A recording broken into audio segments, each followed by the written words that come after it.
Welcome to Mimir, the podcast for ambitious entrepreneurs who want to launch and grow a successful business from day one. I'm your host, Maddie Kelly, and each week I sit down with founders who have been there, done that. We dive into the mindset, strategies, and practical tools you need to turn your vision into a reality. So let's get to work. Hey guys, welcome back to Mimir. Today's episode is one for the builders who care about more than product market fit, people who want their work to make people feel understood. So that's why I'm sitting down with Nina Ligon, who is the founder and CEO of Generation Sport, a performance apparel brand designed specifically for women athletes. She's also a former Olympic equestrian, a product designer by trade, and an alum of companies like Headspace. So when she decided to enter the chaotic world of retail and fashion, she brought something entirely new with her, a startup mindset.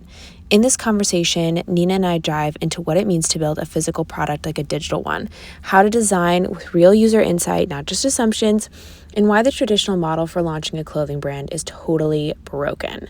But more than anything, this episode is about designing better experiences for customers, for partners, and for yourself as a founder. She and I cover the myth of one-size-fits-all apparel and why inclusivity in fashion can actually be exclusive, how to apply product sprints to retail and what it looks like to beta test actual physical products, what early pitching really looks like, and how Nina refined her vision by saying the wrong thing first, why most founders misunderstand customer validation, and how Nina structured her first sprint to learn fast, the logistics no one talks about from manufacturing partnerships to supply chain surprises, what makes a problem worth solving, and how to know if you're the one to solve it. Nina is thoughtful, clear-eyed, and refreshingly honest. I walked away from this conversation with so many insights and a deep appreciation for how much intention she brings to building something that matters. I really hope that you guys enjoy this conversation as much as I did. So without further ado, please join me in welcoming Nina to the podcast. Okay, I want you to give the intro, briefly into Generation Sport. I really love your story and I love what you're building, so I want to make sure that people hear it from you as well. Okay. Well, yeah, so I'm Nina. I'm the founder and CEO of Generation Sport. We build performance women's sportswear that we say is for feeling good and playing better. And I really started it. It was personal for me. I'm a former professional equestrian, an Olympian, a lifelong athlete. I grew up playing tons of sports. And despite all of that, I actually grew up very self-conscious about my own body and how quickly I was developing muscle.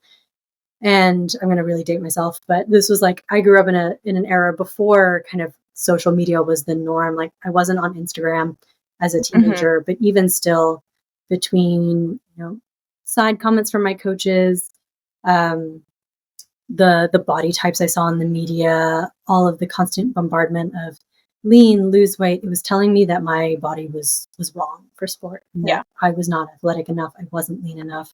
And I needed to change. And that was really unhealthy for me and really discouraging as well. And I kind of realized as I dug into this problem that I'm not alone in this.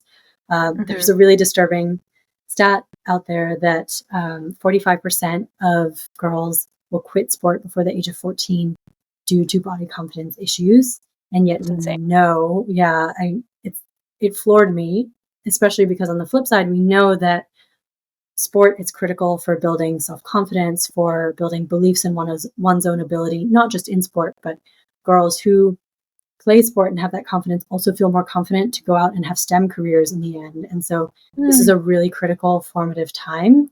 And I saw it as the perfect opportunity to build a brand that I wish I'd seen as a young girl and who I wish saw me as a young girl. Yeah, I can relate to that. I mean, back in school, trying to wear a basketball uniform, you look so awkward. And then even now as an adult, wearing equestrian clothes is hard. To find pants that don't fit the traditional, equestrian's, petite girl body size.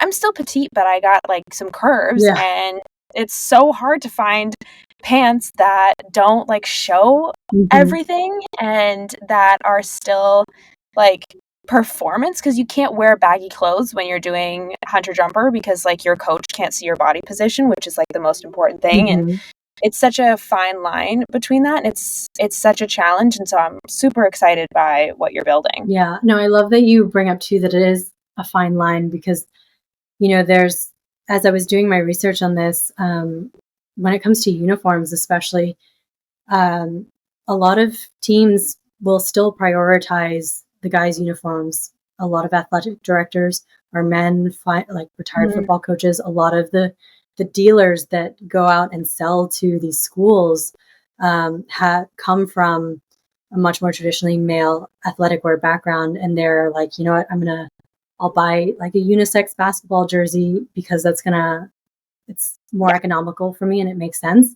But then how does that make, a girl who's developing curves and is always in this baggy, oversized uniform, how does that make her feel? And then on the flip side, you've got something like volleyball where some brands only make a 2-inch long short, which is super short. And girls are like, I'm literally on display, like picking my shorts out of like my ass and not focused on the game. And so I think there's really problems on both sides, and it's not, black and white that, everything's just too tight. I think it's such a nuanced issue, and there's so much room for improvement to build stuff that is really tailored for young women that makes them feel good in the way that they want to feel, whether that's wearing looser clothes, whether that's wearing tighter clothes, and not forcing us to fit into this mold of what a female athlete should look like. 100%. You had the idea for Generation Sport, you realized that it had legs, and like what did those first few months look like of action to take it from, yes, I'm confident about this idea, to, product and validation and all that kind of good stuff in there? Yeah, for sure. So there was kind of the idea that sprang into my head. There was the immediate like excitement. This is something that has legs for me. It's got all of these components of things that I love: fashion, sports, e-commerce, D2C, and integrates my experiences as a designer and an athlete really uniquely. But like, is anyone else going to want this idea? So my goal for it was to really time box and say, I'm going to spend the next 3 months digging as deep as possible and really trying to validate this and getting to a decision point by that 3 months. It's like go, no go, and being really strict about that.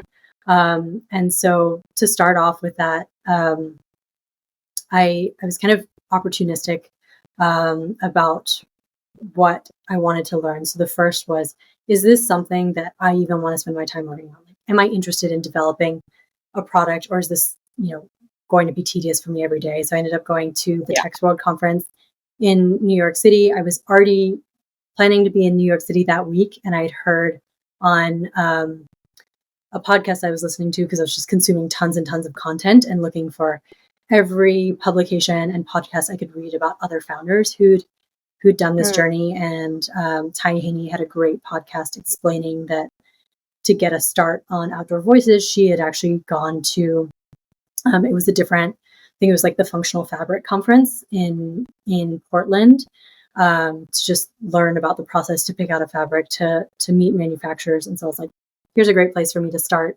I'm going to take that advice, signed up for Tex World, and had a great experience just pitching the idea, practicing my pitch, and also uncovering insights about, what are the new technologies in activewear and apparel? What are the new fabric technologies? What are going to be the difficult things that I'm going to have to look out for in the future?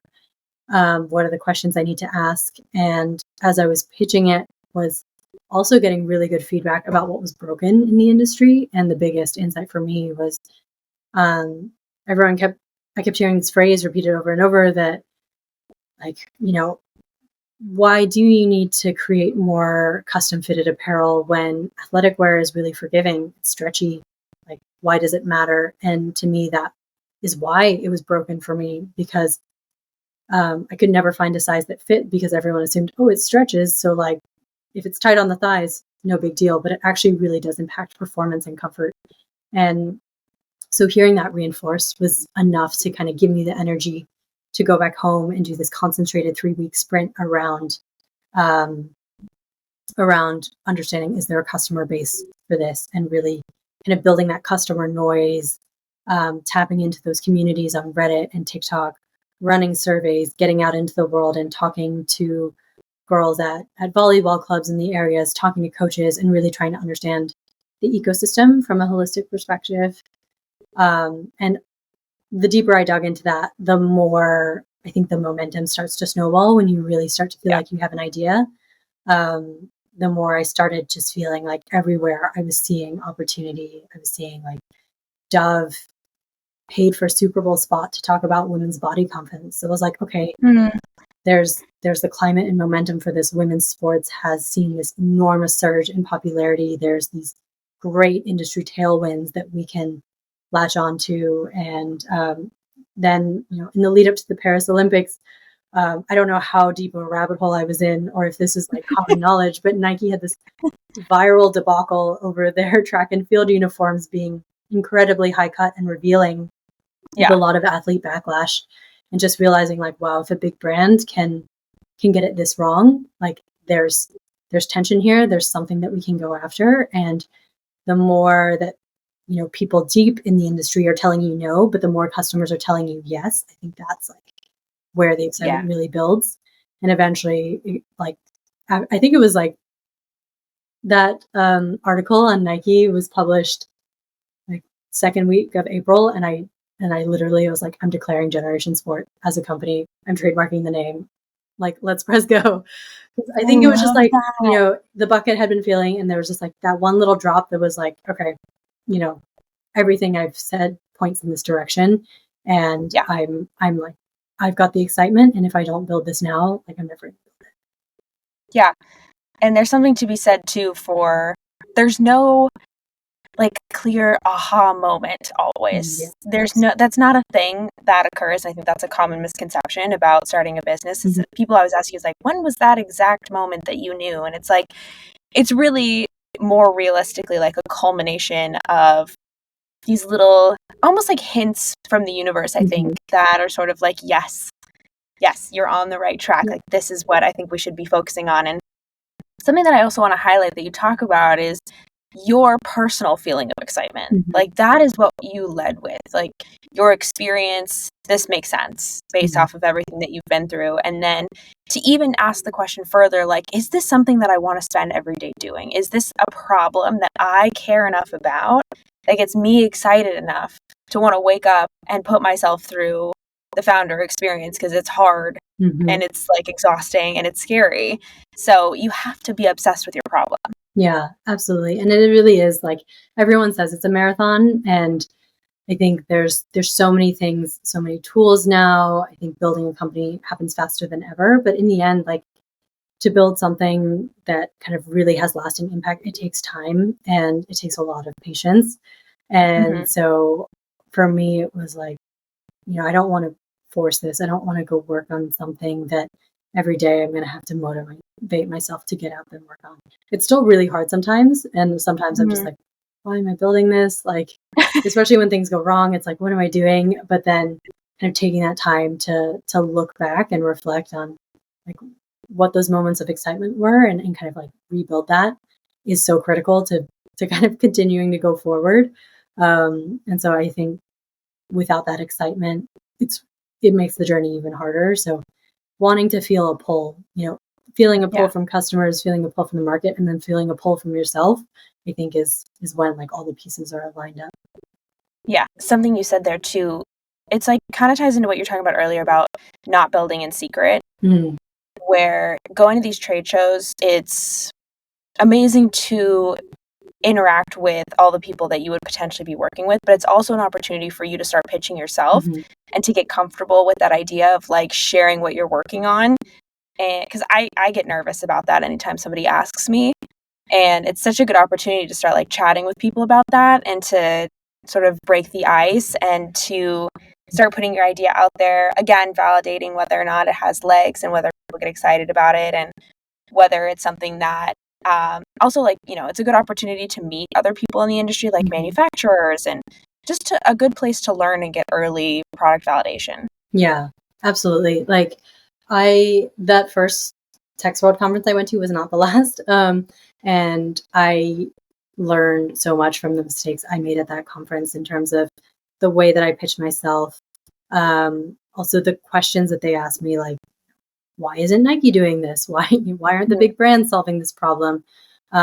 Were kind of giving me the pushes I need to be like, okay, I should, press a little harder on this question and really understand what our differentiator is, because they clearly don't see it. And if I'm going to pitch to someone, I need to know exactly what that differentiator is and why, someone else isn't going to go off and do this.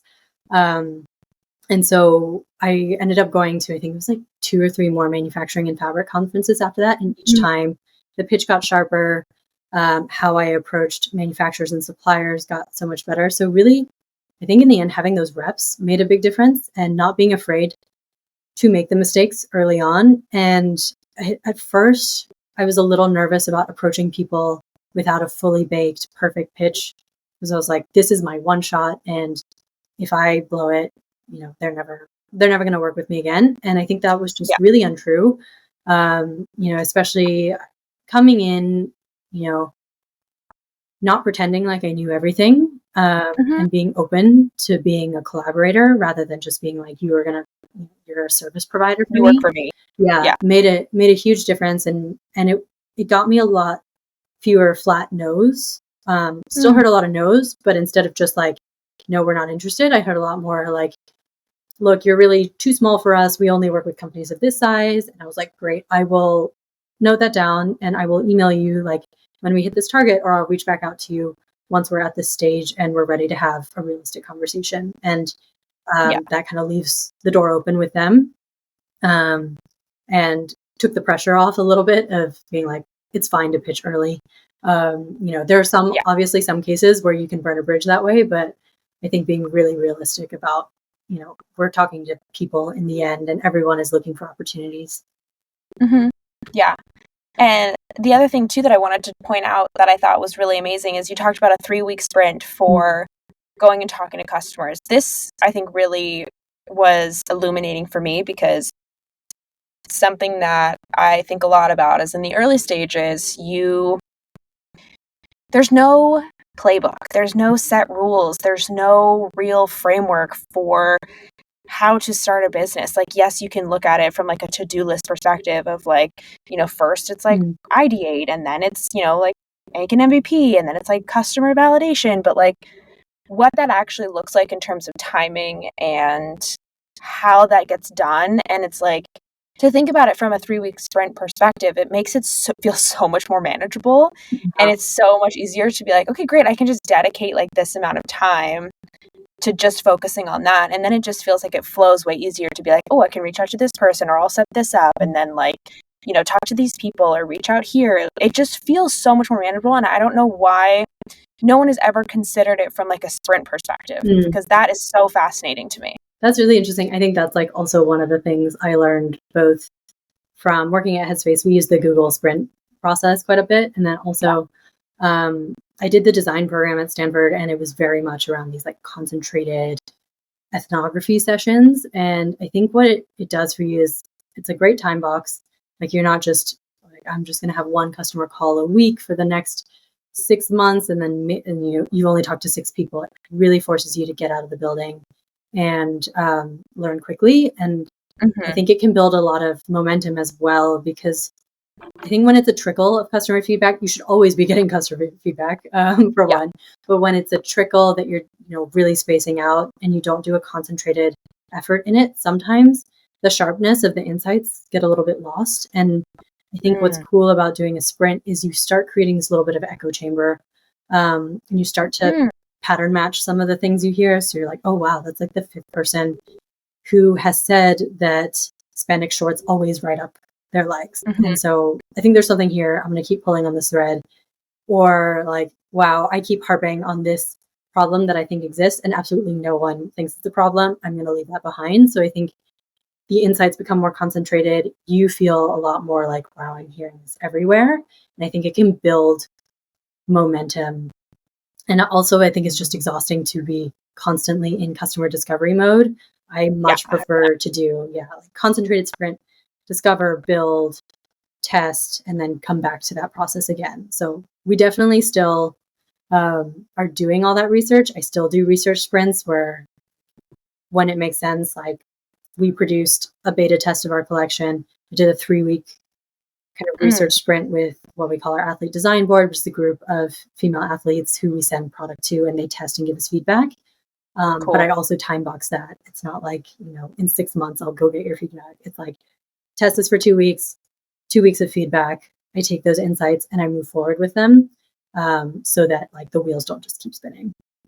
Something I am so obsessed with is when non-digital companies treat their product like a digital product, even if it's physical. Like, to think about how, even to like say beta when you're referring to like a physical product is something that is so, I think, unusual, and it just makes me so giddy because it's like, that's so genius and it's so smart, and it's like, I just think it's so, it's so exciting. And like, I'm sure that there was something that, speaking of customer feedback or customer validation, like I'm sure there was something that you thought happened or something that you thought would validate, like with, early versions or other, products that you've tested that was like a flop. Yeah. But you wouldn't have known about it. And like, especially the scary thing about retail is that you have to order a specific amount, and you kind of have to take a risk. And it's like, you're putting an investment in something that you think is going to work.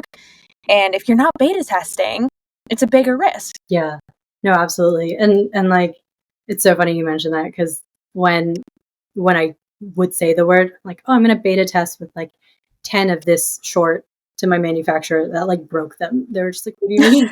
you're not going to order one, you're not going to order 300, you're going to order 10. And they're like, we're going to charge you double for each of those. It's like, that's fine. So yeah, definitely. And I'm so glad I did it, because we definitely had one of those. I'm sure we've had a couple of them that we haven't discovered yet, but we launched V1 of this short. And when I'd originally come up with Generation, I was like, cool. I did this 3-week sprint.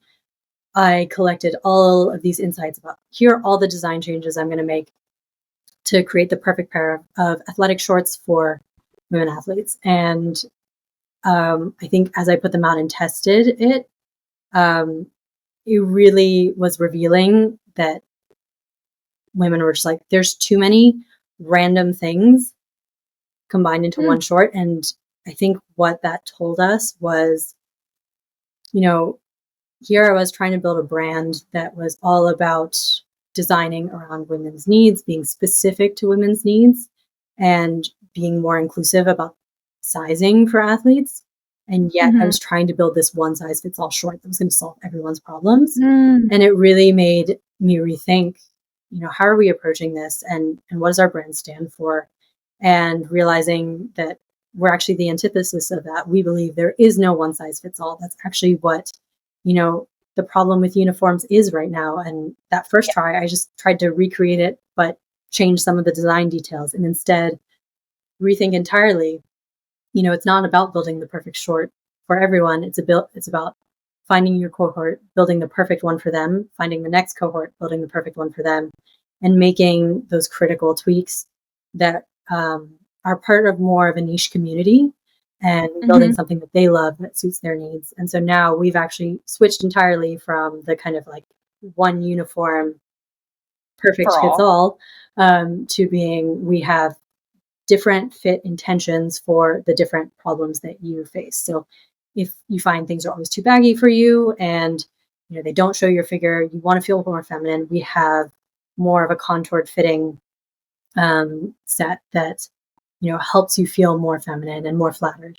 If you find that like everything is too tight and fits too close to the body, too constricting, and you like a more like relaxed, maybe even a bit more unisex look, we have a collection that fits that. And so building Generation Sport around these preferences, rather than being like, we are going to be the expert and tell you like, this is the thing that you're going to like because you're an athlete. I think that was just the totally wrong approach. Yeah, it's almost like in trying to be inclusive, there's like an inherent lack of inclusivity as a result. Exactly. And instead of solving a kind of like a greater problem, you're more focusing on the problem at hand, which is that clothes are not fitting properly, and solving that problem instead of being like, yes, there's an issue with the way that we think about clothing in this space, but the way that you're solving that is very specific and it's much more targeted to address a greater issue as opposed to like trying to solve like a blanket problem with like a blanket solution. Yeah, exactly. That's awesome. I'm super excited about that. And do you think that your time at Headspace like made you think about running the company from like a digital product perspective? Yeah, I think so. I mean, because it's just digital products is what I've kind of like come up in. Even, I didn't study product design from a digital perspective. I actually was mechanical engineering in my undergrad, and I was much more focused on hardware. And so I think just being immersed in tech, even for physical goods, my first job was at Apple, and they work with a much leaner mindset than, build the perfect thing and ship it, even though it always seems like this big secretive release. There's so much going on behind the scenes, so much testing, so much iterating and understanding. And so I think all of that has really influenced me to approach the fashion landscape and the retail landscape with a much more iterative approach than what they're used to.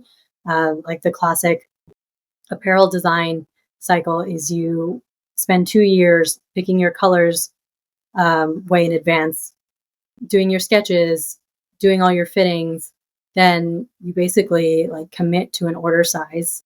And if you're lucky, you get to buy a salesman sample, which is a smaller order that you can test by taking out to different merchandisers. But you have to actually have a lot of negotiation and leveraging power in order to get that. Most brands don't get offered that. You're usually just like, you buy 2,000 units and you hope and pray that it sells.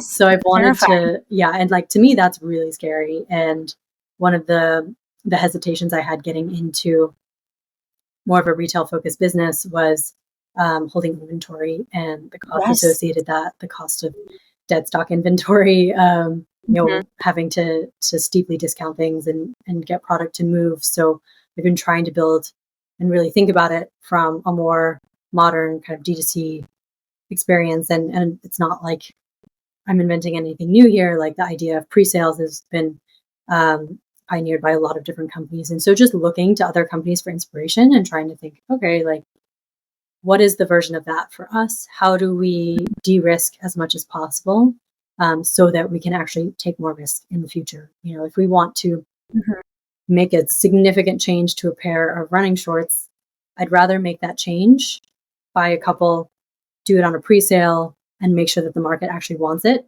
than do this whole reinvention and buy 2,000 units.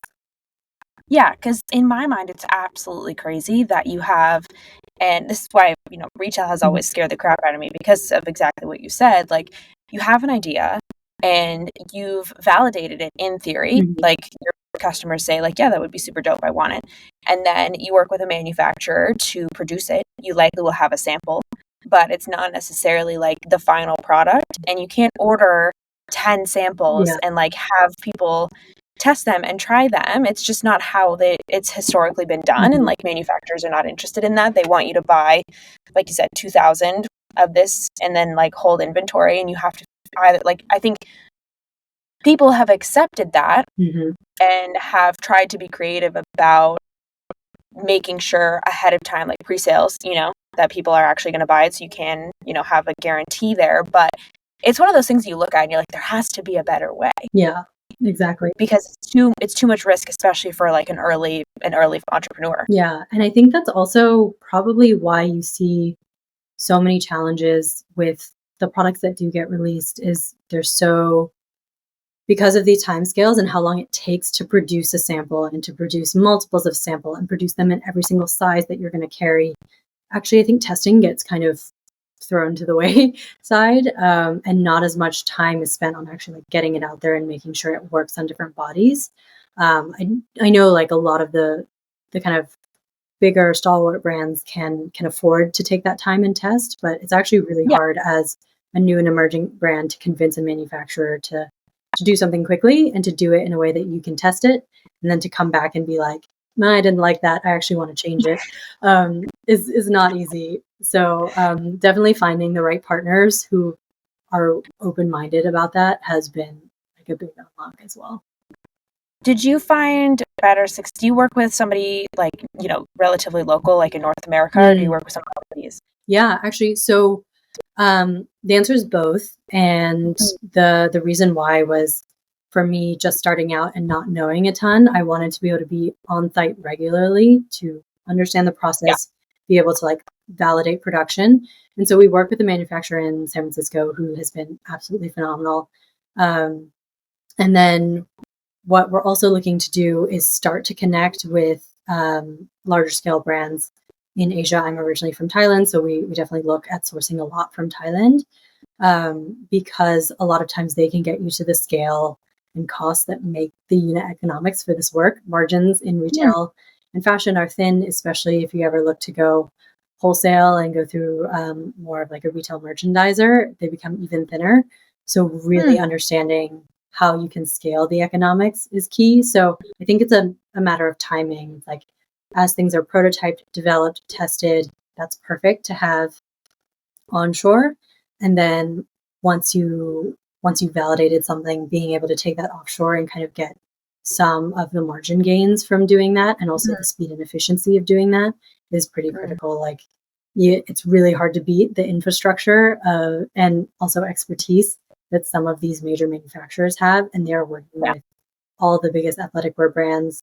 They're all sourcing from multiple countries for different products from different factories that have expertise. So I think it's really just about a level of maturity. But to me, like starting from scratch with an overseas partner, between the time difference, how long it takes to ship something, how costly it is to ship like one sample to the US from Asia, it just made so much more sense to keep things onshore for now. Yeah, and this is, I think, something that people don't realize when they go into retail or e-commerce is the logistics element of all of that. You're like, you go into it thinking that you're just going to make a really awesome product, and then you start to make that product and you realize like, holy shit, there's so much logistically that goes into this, and like the margins become thinner and thinner and thinner because your transportation costs like grow so much. And to think about like shipping overseas and shipping out to different customers, like that's a whole other element that is like you need like a degree in that. Absolutely. I felt, and it's been like a lot of leaning on people who are experts and just being like, rather than me going down this rabbit hole of trying to learn it myself, be like, I know nothing about this. Tell me, like, these are my stupid questions. Please help me answer this, or point me in the direction of where I can find the answers. Because a lot of it is non-obvious. A lot of these things require digging through documentation, like, for example, tariffs, like trying to understand import-export tariffs has been enormous, and trying to understand the impacts that new policy changes are going to have on those and how that trickles into your supply chain and trickles down to your bottom line, creates a lot of unpredictability in the business as well. Like you could set up a whole supply chain in China and then find that the tariffs make it unsustainable for you to stay there and you have to relocate. And that's actually, in talking to manufacturers, what I've heard a lot of the brands they work with are doing, and even larger manufacturers are like, how do we offshore parts of our manufacturing to other countries? So there's so many interconnected, complicated things, and being able to lean on people who spend their days and nights thinking about this and kind of can give you that direct answer that you're not going to get from just a ton of Google searching is incredibly helpful. Yeah, you got to like really lean on your partners for those kinds of things, because it's, especially with supply chain, it's not something that's intuitive, and it's inherently designed to be complicated to confuse you so then people can make more money off of your failures. So it's like, I mean, if there was a way, I think that would be something that I would invest in, is like to make sure that I have the partners who can lead me through that, because it's really not something that you can figure out on your own. Absolutely. And being able to go into those conversations educated as well, I think it is normal for them to try and take advantage of things that you don't know, or not even so much take advantage. I would say it's just, if you don't know the question to ask, they're not going to bring it up for you. If you don't know to ask why the MOQs are lower, that it really puts you at a disadvantage when it comes to negotiating. So being able to understand, you don't have to know the answer, but you just know what questions to ask and where to push, I think makes a huge help. And not being afraid to just be like, I want to know, like, why is it this way? And just keep asking that why over and over again. And then you kind of uncover all these little opportunities to form a deeper partnership. And then they realize how invested you are in working with them. I think this could be a whole other episode about like how to structure your supply chain. Oh, yeah. What that looks like, what kind of questions to ask, who to go to. What like that podcast could to be listen to. that could be an entirely like separate hour-long conversation just about that. Yeah. No, it's a deep world, and it's exciting to learn about. I think that's the fun part of starting your own business, is that you have to own all of the different components. And I don't think in-depth knowledge of supply chain was especially in like fashion and retail, was something I ever planned to learn, but it's also been really fun. And I think you build these transferable skills that you use in other parts. Like my negotiation has become significantly better. So now when I go out to negotiate partnerships, I feel a lot more confident in the skills I built by negotiating contracts with manufacturers. Yeah, 100%. Nina, thank you so much thank for you.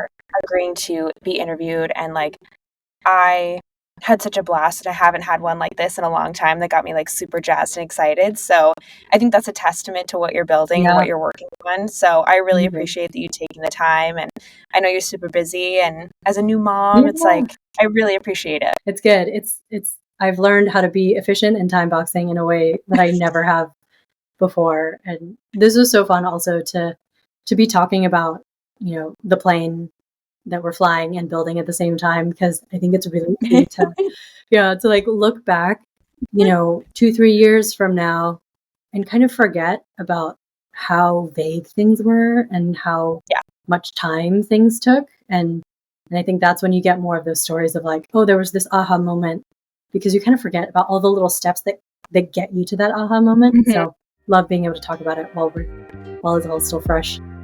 Oh, thank you. Thank you guys so much for listening. All the links to connect with Nina are in the show notes.